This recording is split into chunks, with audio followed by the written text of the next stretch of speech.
And I'm right back again. Well, as you can see, the Dell XPS system is here.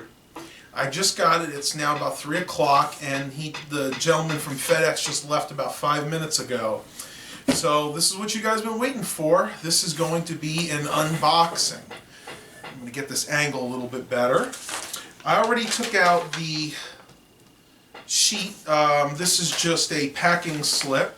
It just has my address and everything, which I'm not going to show you guys for obvious reasons.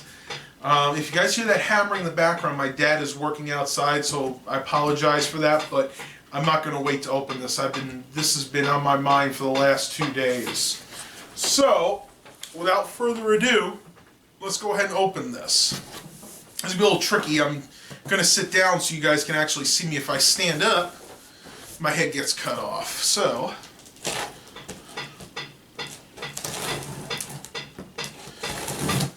it's not the best pair of scissors, but it'll do.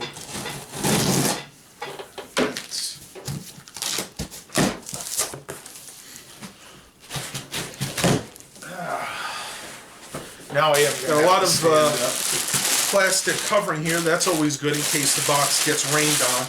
I'm sure that's why it's there. All right. First and foremost, we have a silica gel pack. Again, for moisture control, because if these are sit outside for any length of time, people that work a 9-to-5 job like I want to eventually, they might not be able to get home until 5 or 6. This could sit out in the rain. So this, coupled with the plastic here, will definitely keep it semi-dry. We have a Dell optical mouse. Actually, oh, I take it back, because this is a Dell XPS. This is a Dell laser mouse. Now, I've already been warned that the keyboard and mice that come with this by several YouTube users are not that great. And don't worry, I have no qualms. I'm not going to be using this. I'm going to continue to use my Logitech G7 and my Logitech MX 5000 keyboard. Next, we have a very cheapish looking power cord. Wow. I'm going to open this real quick. You guys can see this. These are the ones that look, they used to go with typewriters and kind of low wattage devices. I don't know if you guys can see this or not, but as you can see, it's very, very thin. Normally the cable is actually round. In this case, it's flat. So again, definitely not going to be using that. Pull up this area here to reveal the keyboard. Again, from what I understand from people who have bought this computer before, it's nothing to write home about. Just a basic Dell keyboard, if you guys can see that. It is a multimedia keyboard. I don't know if it's lit or anything, but I would actually expect better from a Dell XPS system, so that's kind of disappointing.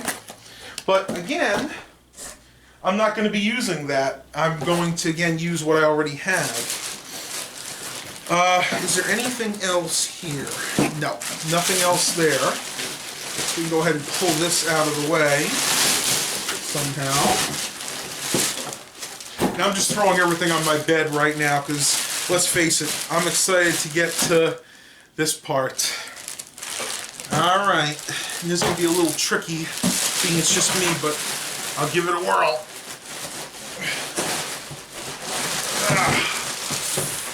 Woo! Throw the box on the bed.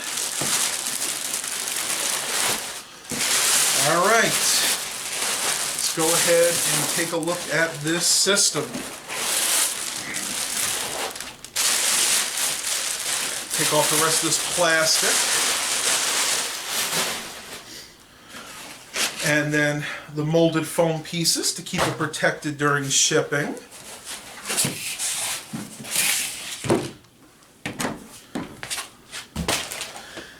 And here we go, guys.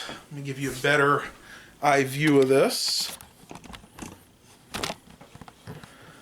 We have it right here.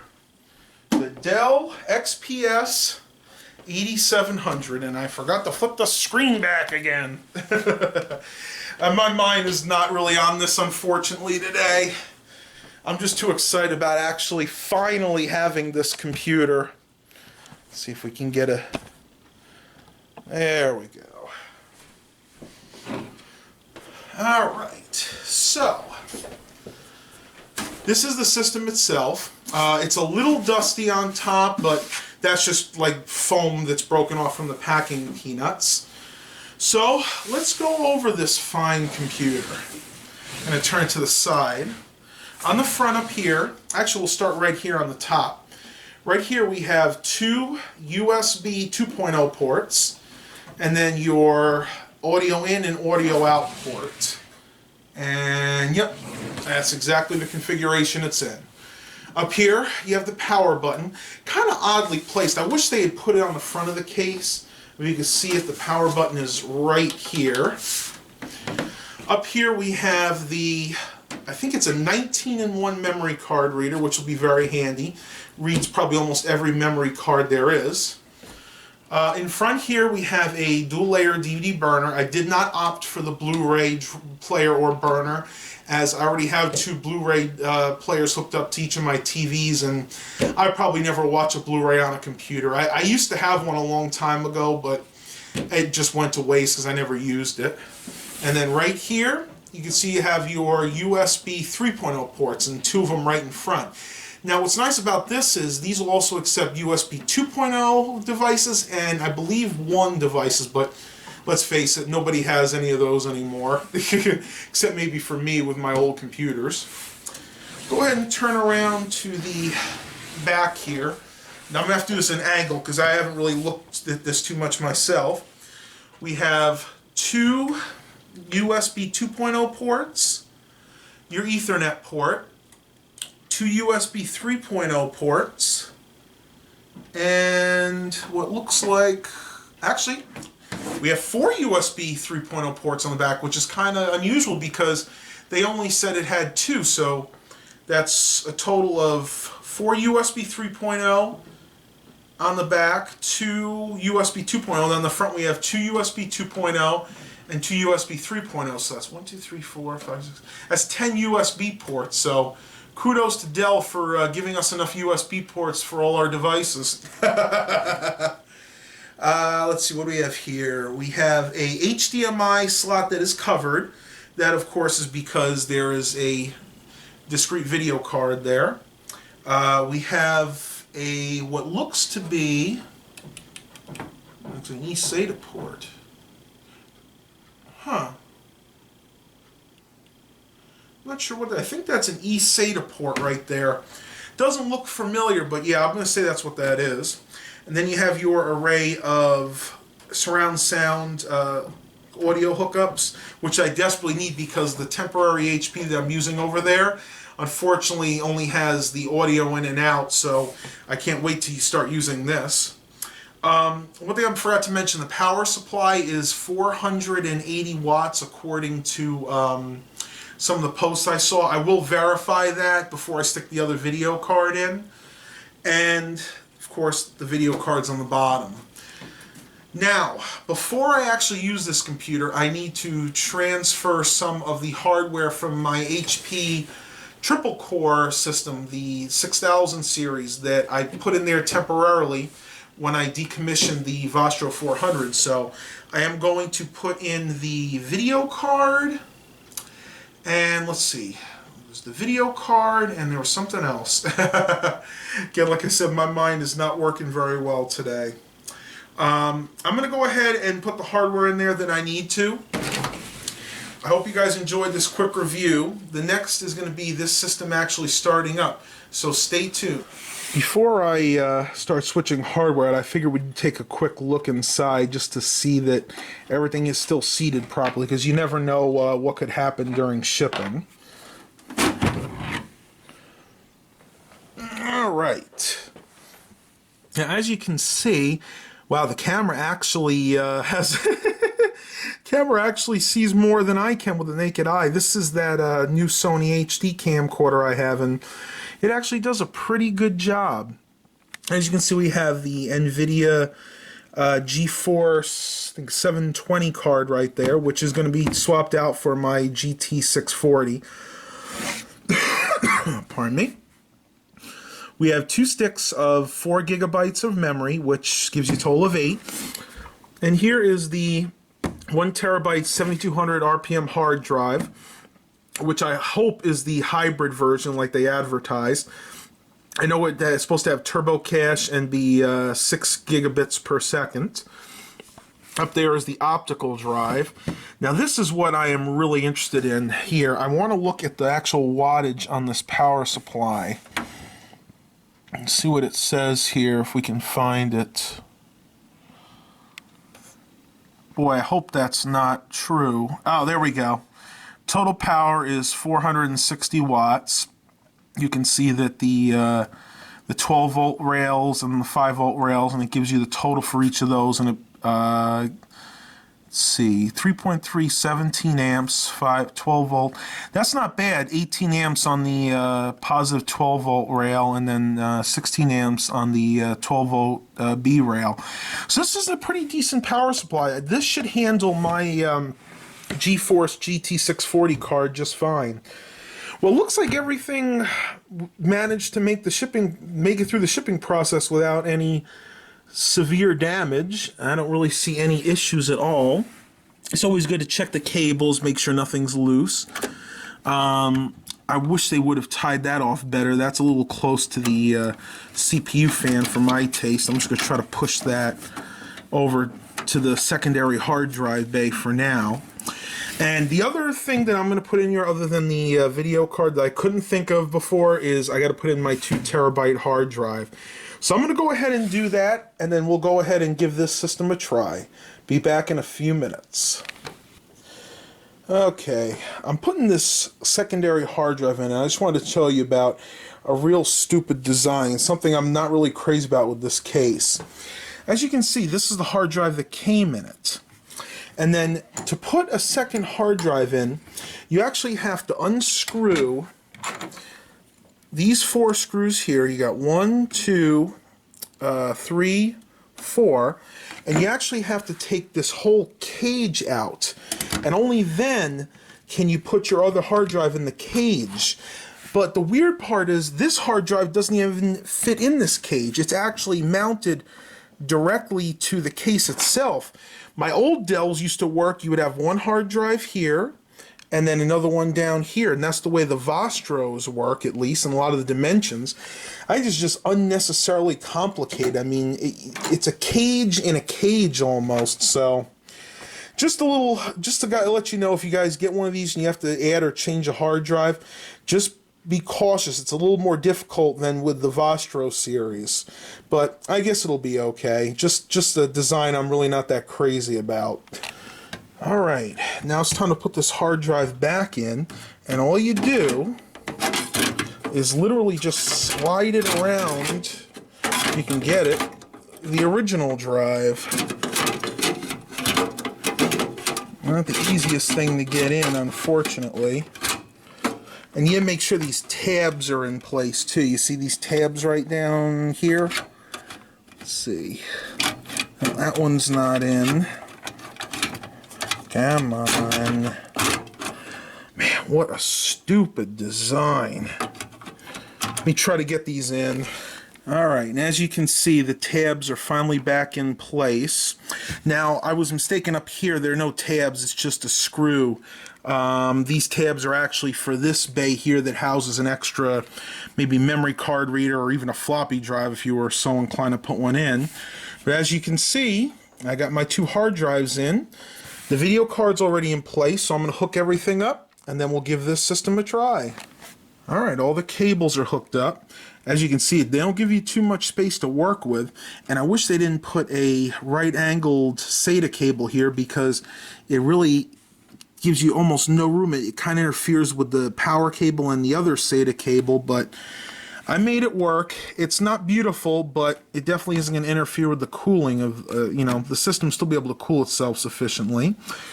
So, the only thing I have left to do is put the front cover back on, and we'll go ahead and give this thing a try.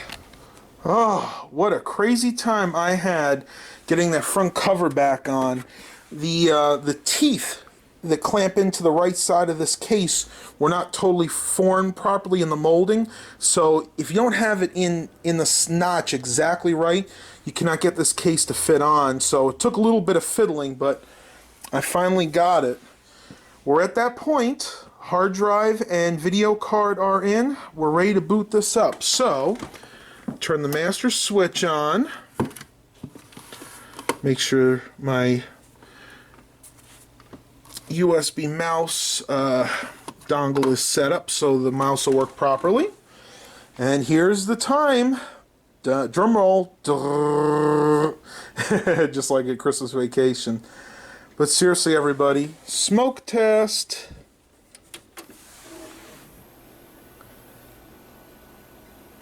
So far, so good. See if we get anything.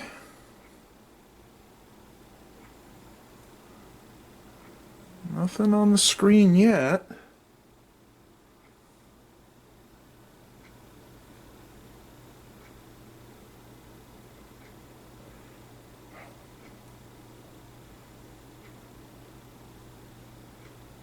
Well, I see the hard drive indicator working, so something's happening here.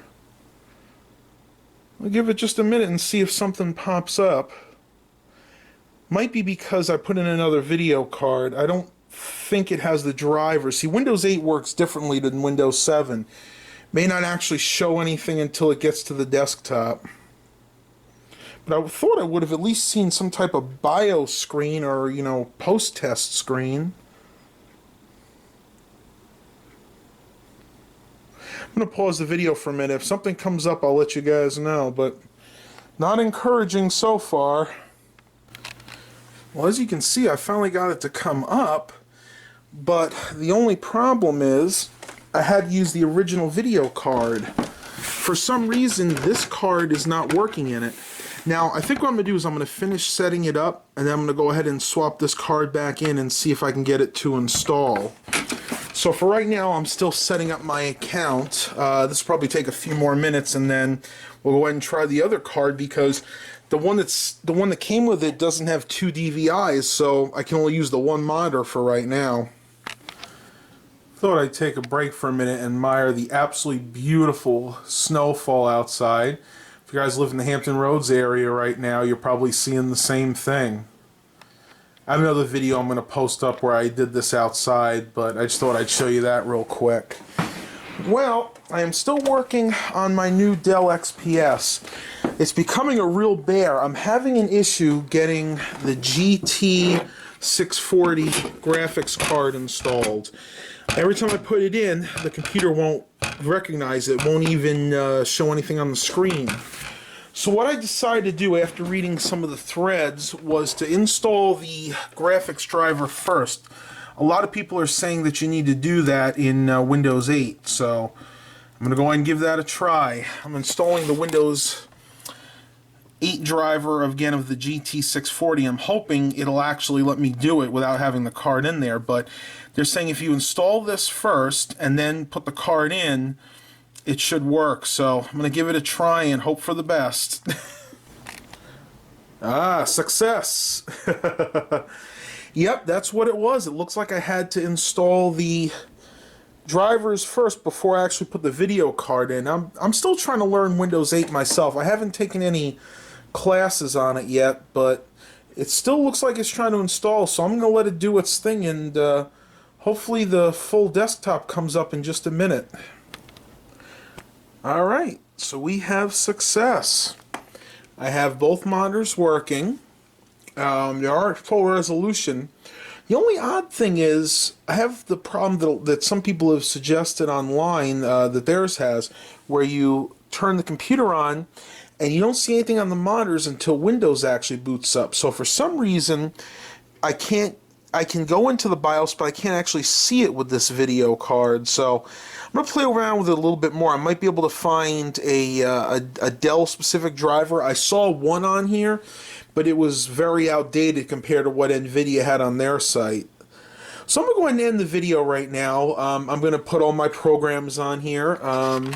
As you can see, everything seems to be working. I have the OS drive right there, the 2 terabyte drive, that's the 1 terabyte drive, and then my USB 3.0 external Toshiba drive, which I've never been able to run at 3.0 because the Vostro was only a USB 2.0 system. So it'll be interesting to see how much faster this drive is now that it's running at USB 3.0.